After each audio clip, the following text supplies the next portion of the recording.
Olá pessoal, estamos aqui de volta, dando sequência em todas as outras aulas, anteriores aí do nosso módulo de fisiologia do exercício e seus aspectos sistêmicos, do treinamento contra-resistido, aplicado desde as pessoas que buscam uma hipertrofia muscular até os grupos especiais, os cardiopatas, obesos, hipertensos, enfim.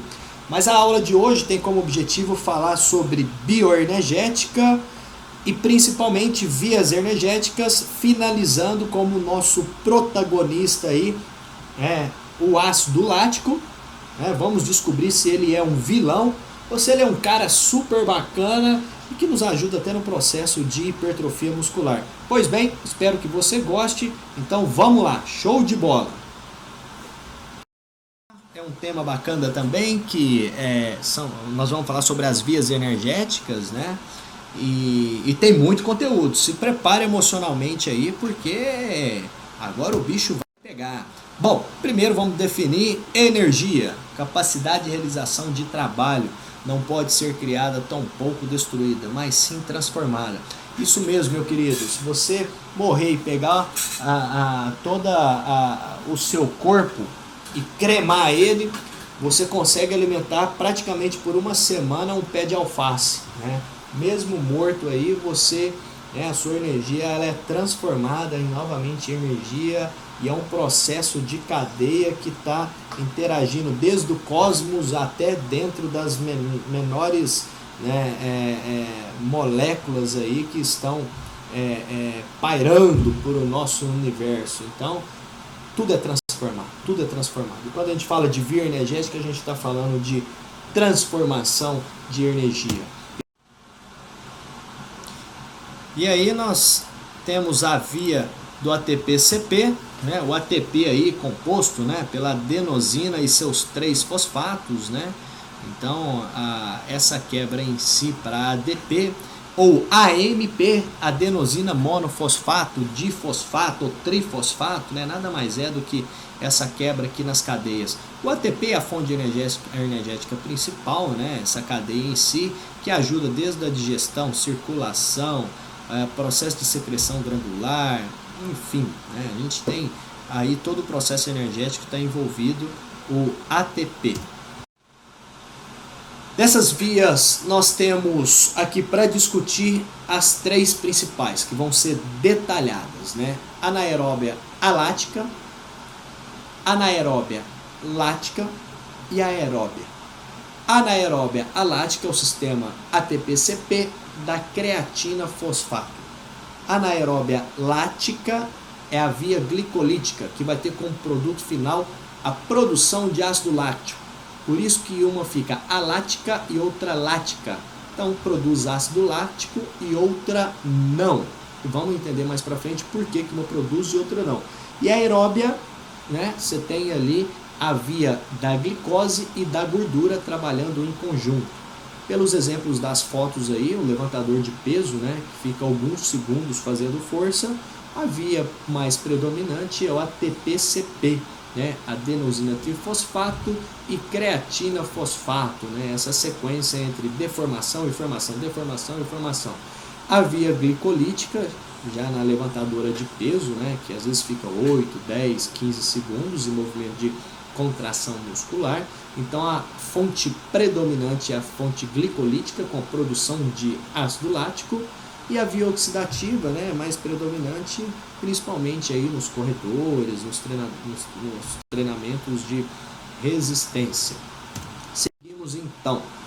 A bioenergética da via ATP-CP, vamos começar a detalhar. Fonte de energia, creatina fosfato. É aquela creatina que eu compro como suplemento? Sim, a fonte da creatina, o objetivo é esse mesmo, é aumentar a disponibilidade de creatina circulante e estocada. E aí você otimiza esse sistema de conversão de ATP, CP, aí a via fica mais potencializada. Por isso que quando toma creatina, depois de algumas semanas a força tende a aumentar, você tem um aumento significativo sim. Além da retenção hídrica, porque a creatina, para estocar, ela também leva bastante água para dentro da musculatura. Inclusive, se você for ver aumento, só a for fazer uma avaliação física e pegar os parâmetros em termos de centímetro, se você tem artigos comprovando que o uso de anabolizante num grupo e o uso de creatina no outro e o uso e um outro grupo sem usar nenhum dos dois, a creatina em 2 semanas tem um efeito muito maior do volume de massa muscular do que qualquer um dos outros 2 grupos, ou seja, a retenção hídrica dela é fodida. É uma via muito rápida devido à ação de um grupo de fosfato, ou seja, a cadeia é muito pequena, né? Então a ATP-CP, acabou, libera energia, só que a quantidade também é pouca, né? Não dá nem tempo de envolver o oxigênio. Por isso que é chamada de via anaeróbia alática. Não tem o oxigênio presente aí e não dá tempo nem da produção de ácido lático. A duração aproximadamente de 5 segundos, tem uma rápida recuperação, é papum, mais utilizado em exercícios de curta duração, como a gente já falou. E as células musculares, né, conseguem armazenar pequenas quantidades de ATP. Né? Ela é rápida, é forte, mas não tem uma sustentação.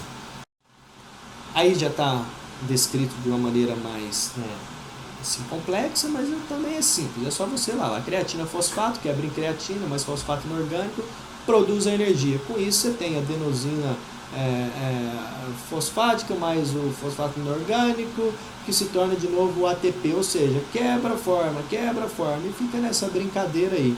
Né? Então, a enzima que quebra é a creatina quinase, né? E é uma ligação de alta energia, porque ela produz bastante energia. Né? E ali a outra enzima que também atua, né, na quebra, ATPase, né?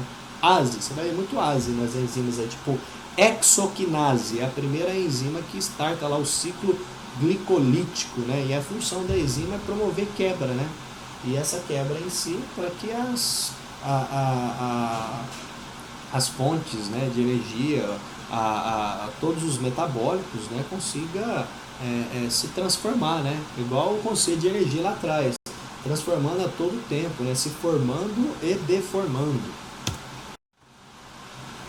E tá aí, né? Você olha do lado, esse desenho mostra que ela tem uma potência grande, mas tem menor capacidade. Imagina ali um balde com furo, né? Então você vai colocar água ali dentro, né? Um balde é pequeno, mas o furo é grande, né? Então, do jeito que você coloca, a água vaza rapidinho.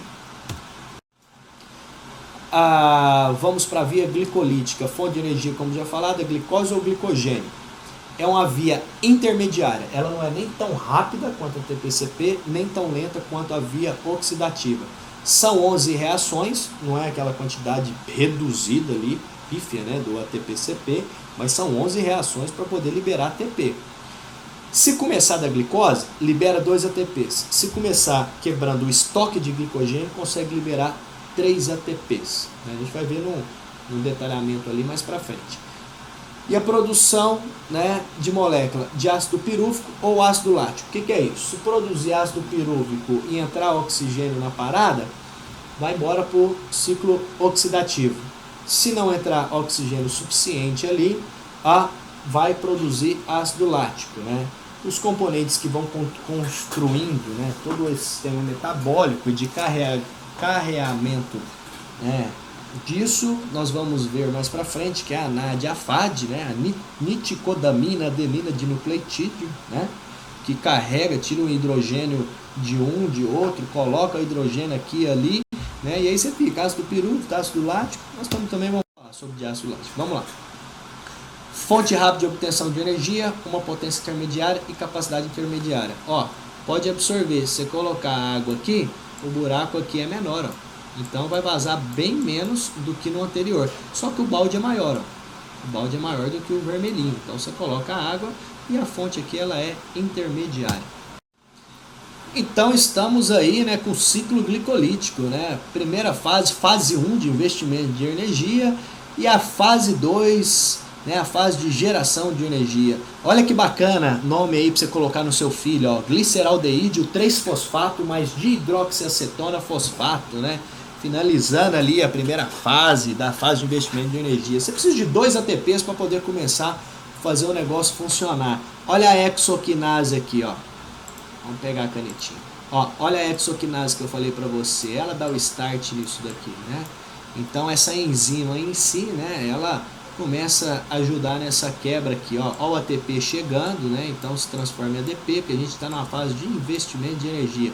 E lá vai glicose, glicose 6-fosfato, frutose 6-fosfato, 1,6 disfosfato, e para aqui no gliceraldeído 3-fosfato mais dihidroxacetona-fosfato. Não se preocupa com o nome, se você olhar você entende, ó, gliceraldeídio, o que é isso? Fosfato, hidroxiacetona, fosfato. Então você vê que você tem palavra acetona, você tem hidro, você tem 2, gliceral. Você tá vendo? É fácil, fosfato. Depois você vai ver mais pra frente que tudo isso vai intercalar uma coisa com a outra. E para quebrar cada coisa existe, né, um tipo de enzima, né, chave fechadura, né, para poder abrir as portas aí do castelo do gliceraldeído 3-fosfato, você tem a triose fosfato isomerase, né? Então, aqui investiu, começou todo o processo de reação. Na sequência, a gente já tem o gliceraldeído 3-fosfato, né? Pode ver que até a enzima muda aqui, ó. Glicerol 3-fosfato, desidrogenase, né? Vamos lá, desidrogenar. O que é desidrogenar? Vamos tirar os íons de hidrogênio daqui para quebrar essa cadeia. E quem que tira? A NAD, niticodamina adenina dinucleotídeo. Aqui, quando ela arranca o hidrogênio, hidrogenado. Grava isso que eu estou falando, porque tudo isso tem a ver com o ácido lático, hein? O ácido lático é formado por adição aí, né, de íons de hidrogênio, né? Enfim, lembra que quando você tem 2 íons de hidrogênio e 1 de oxigênio, você tem água formando. Então, importantíssimo saber disso. E aí com isso começa, né, agora já transformações, ó, formação de ATP, ó, formação de água, tá vendo aqui aparecendo, ó, oxigênio deu uma chegada na parada aqui, tinha 2 íons de hidrogênio, formou água, ó. Com isso a cadeia vai indo, ó, ADP, ó, outra ATP, ó, olha a formação. A NAD aqui de novo, ó, sai daqui de cima, ó, e vem trazer os de hidrogênio aqui para baixo.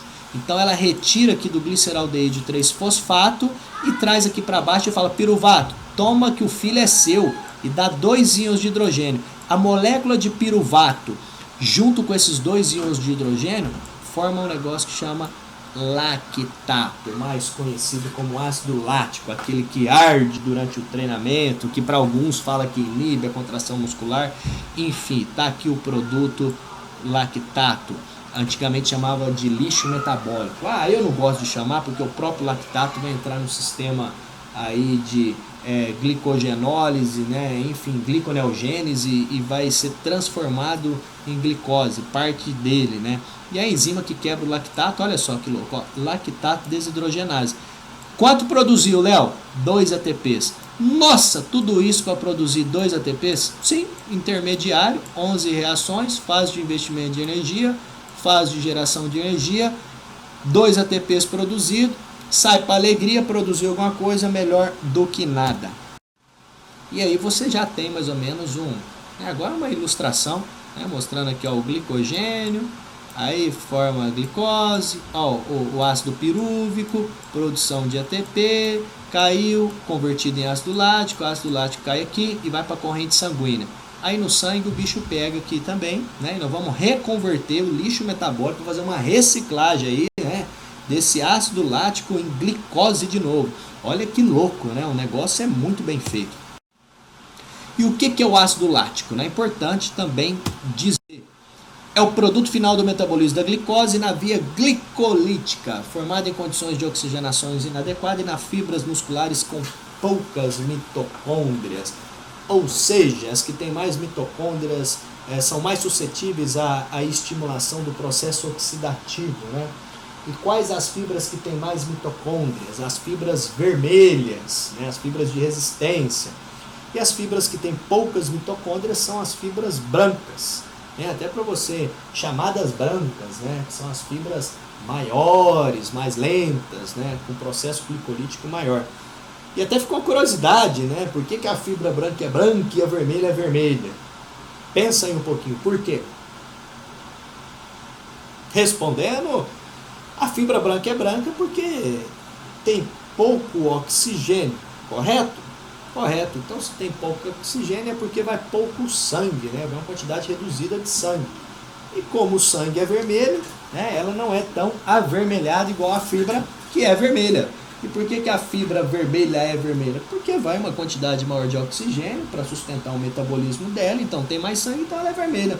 Então você tem essa relação, por que uma é mais branca, a outra é mais vermelha, né? Você pode observar, né, o final ali da fibra, a hora que a gente mostra os tendões em si, os tendões, né, são mais brancos em si. Ah, mas o que essa curiosidade tem a ver? Tem tudo, porque no processo de hipertrofia, né, se a fibra e o tendão estiver desalinhados de uma maneira temporal na relação estímulo-resposta, ou seja, recuperação, você tem inflamações, né, nas articulações. Exemplo, o músculo cresce. Por que o músculo cresce? Porque você tem uma microlesão, você tem uma recuperação, essa recuperação deixa o músculo mais forte e ele tende a entrar, né, no que a gente chamou de hipertrofia muscular. Ele entra nesse processo de definição de hipertrofia muscular. E o tendão cresce? O tendão também fortalece, ele fortalece. Só que o seguinte, como o tendão é menos irrigado de sangue, por isso que ele é mais branquinho, e o músculo é um pouco mais também irrigado de sangue, dependente das fibras musculares, você tem o quê? O músculo recupera ali 3, 4 dias e o tendão às vezes precisa de 5, 6, 7, às vezes até 10 dias aí de recuperação. Aí o caboclo recupera 100% a musculatura, toca o pau no treinamento 3, 4 dias depois, o tendão recuperou 90%, depois o músculo recupera 100% de novo, o tendão recupera 70% e vai indo. Aí 3, 4 meses, meu joelho está doendo, meu cotovelo está doendo, meu ombro está doendo, e vai botar a culpa lá no supino inclinado, vai botar a culpa no agachamento, vai botar a culpa em exercícios aí que a gente sabe que o processo fisiológico e a montagem do micro ou macrociclo de treinamento foi extremamente falha, né? E tá aí, ganhou a massa muscular, ganhou, só que inflamou a articulação. Com a articulação inflamada você não consegue treinar, não treinando você tem um estímulo-resposta, né? Um estímulo mais reduzido, a resposta passa a ser reduzida, então você entra num processo de atrofiamento, isso mesmo, já que você não vai dar uma carga de tensão maior na musculatura, porque a sua articulação está impedindo, né? Por dor, por inflamação, o músculo fala, agora ele não está tensionando como tensionava antes, tira aí uma quantidade, né, de volume muscular para a gente não ficar gastando. E aí você passa mais uns 3, 4 meses reabilitando, a hora que você viu, treinou 4 meses, passou 4 reabilitando, o ano se foi, né, e você fica mais uns 2 meses em deprê, para depois tentar retomar tudo de novo, né? São erros básicos, o que acontece toda hora em si. Seguimos com o ácido lático. E como que o ácido lático é formado? Pensa aí, vamos lá. Como que ele é formado? Muitas das coisas eu já disse. Ele é formado aí, ó. Olha lá em cima, lactato desidrogenase. Ó, olha a NAD lá em cima. A NAD pega ali, ó, o íon de hidrogênio, né? E entrega, né? Ali, ó, olha lá o piruvato. Ó, para vocês verem, vou ilustrar aqui, ó. Ó, a adição do hidrogênio, Se você olhar essa molécula com essa molécula, elas são idênticas. A única coisa que é adicionada é os íons de hidrogênio. Aí passa de ácido pirúvico para ácido lático, continuando sendo o mesmo ácido, mas a nomenclatura é mudada, né? E isso daqui começa a interferir no metabolismo. De qual forma? Então, a pergunta aí que foi feita agora, o que acontece com o ácido lático depois de formado? Depois de formado, olha que bacana, 70% dele é oxidado. 70% dele vai para a via oxidativa, show de bola, sensacional. 20% vira glicose e 10% aminoácido. Ô louco, para mim eu jogava isso pela urina. Então, pois bem, você não joga. Olha lá, ó, ele vai para ajudar na via oxidativa, ele vai para a via glicolítica, ainda pode se tornar aminoácidos, e aminoácidos em conjunto ajudam na síntese proteica e pode formar em massa muscular. Você está dizendo que ácido lático pode ser formado em massa muscular? Não, eu estou dizendo que o acúmulo de aminoácidos, né, em conjunto e o seu estoque é chamado de síntese proteica. Então, né, você tem ali, como que ele, né, essa relação é feita, né? Toda vez que você aumenta a intensidade do exercício, você aumenta a produção de ácido lático. Intensidade, tá? Intensidade. Com isso, né, essa produção de ácido lático, você tem uma menor remoção. E aí você tem o desvio da via metabólica. Então, essas vias metabólicas têm a ver com intensidade do exercício. Vamos seguir.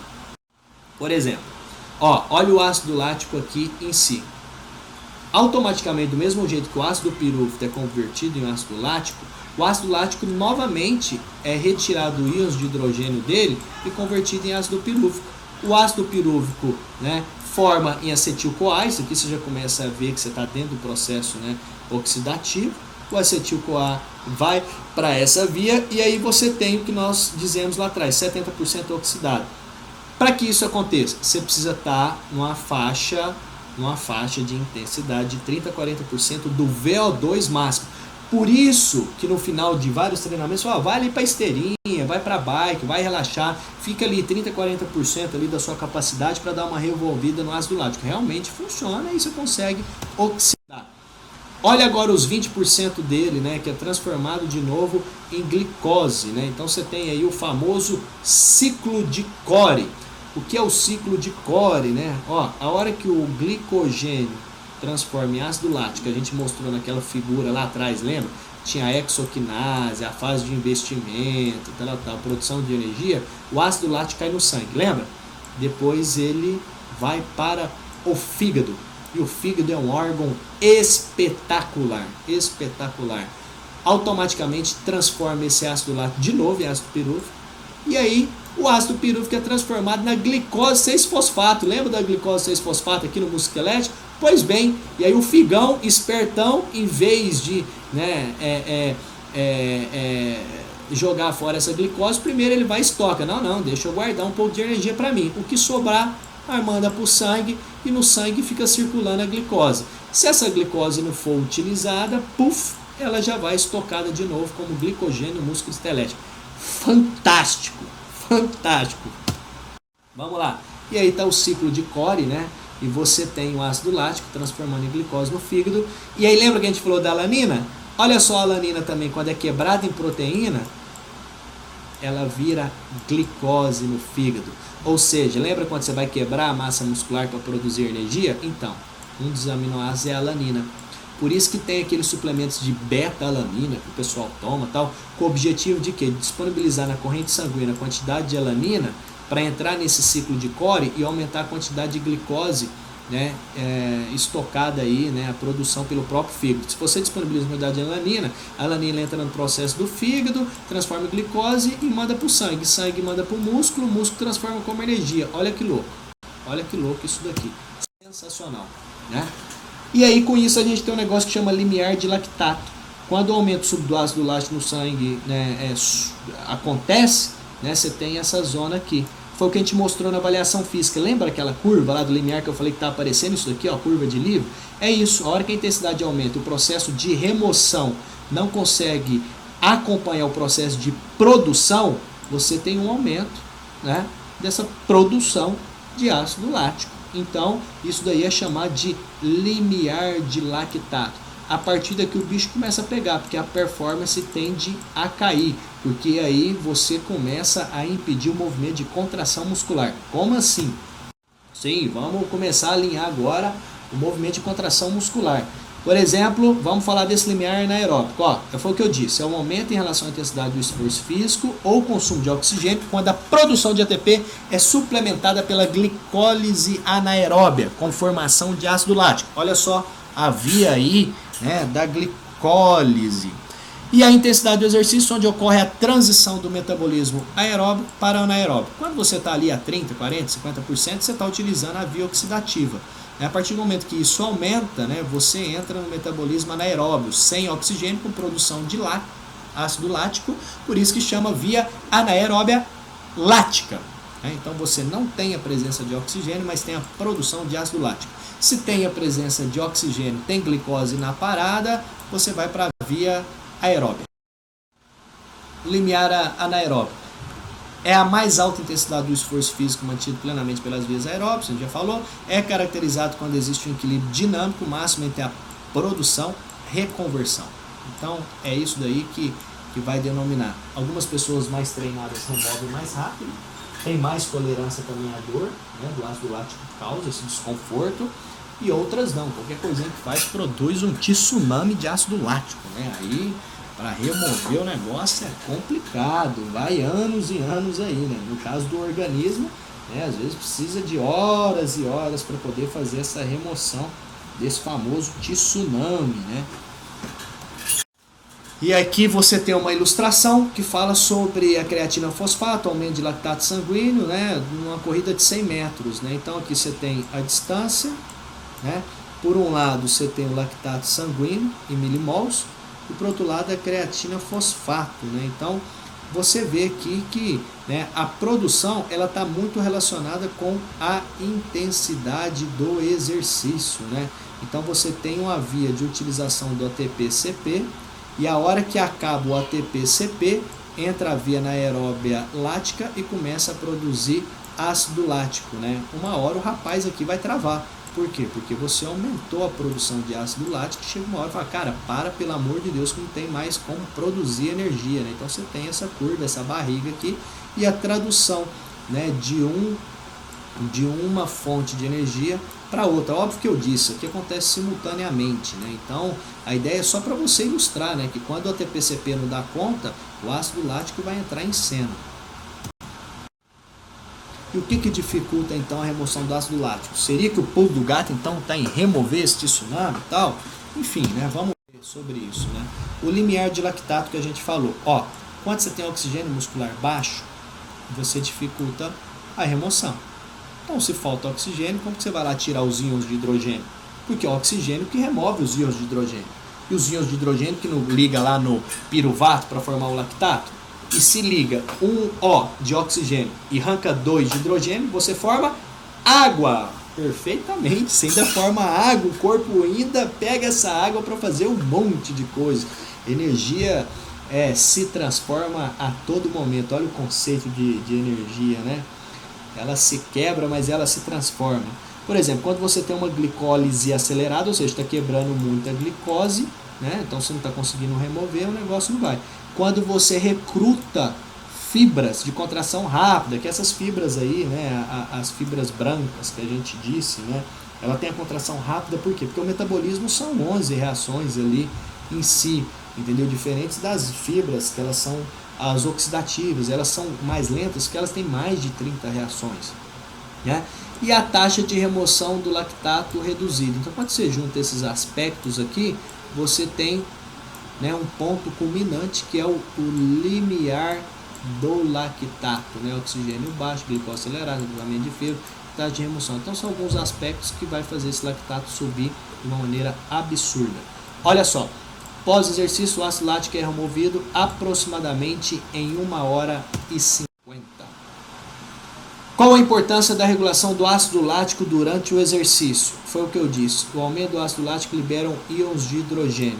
O aumento dos íons de hidrogênio liga as moléculas, as enzimas, mudando sua forma, e com isso reduz a capacidade das células musculares em produzir o tal do ATP. Sem ATP, que a gente viu lá, não tem contração muscular. E agora, olha que louco. O íon de hidrogênio, por que ele impede a contração muscular? Porque ele compete com o íon de cálcio. E você lembra que o íon de cálcio, lá na contração muscular, quando ele entra lá, né, a liberação, túbulos T, blá, blá, blá, blá, blá, né, ele ajuda, né, a startar todo o processo de contração muscular? Pois bem, olha só, o ácido lático no músculo aumentado abaixa a quantidade de ATP de tempo, né? Por quê, né? Com essa contração reduzida. Porque você tem aqui o íon de cálcio, né? Olha o movimento, troponina, tropomiosina, né? Ó, olha a troponina aqui, né? Precisa entrar cálcio para liberar os sítios, né, da troponina e tropomiosina para o processo actina e miosina funcionar, beleza? Só que em vez do íon de cálcio entrar aqui, sabe quem que entra? O íon de hidrogênio no lugar dele. E aí ele não deixa o íon de cálcio entrar.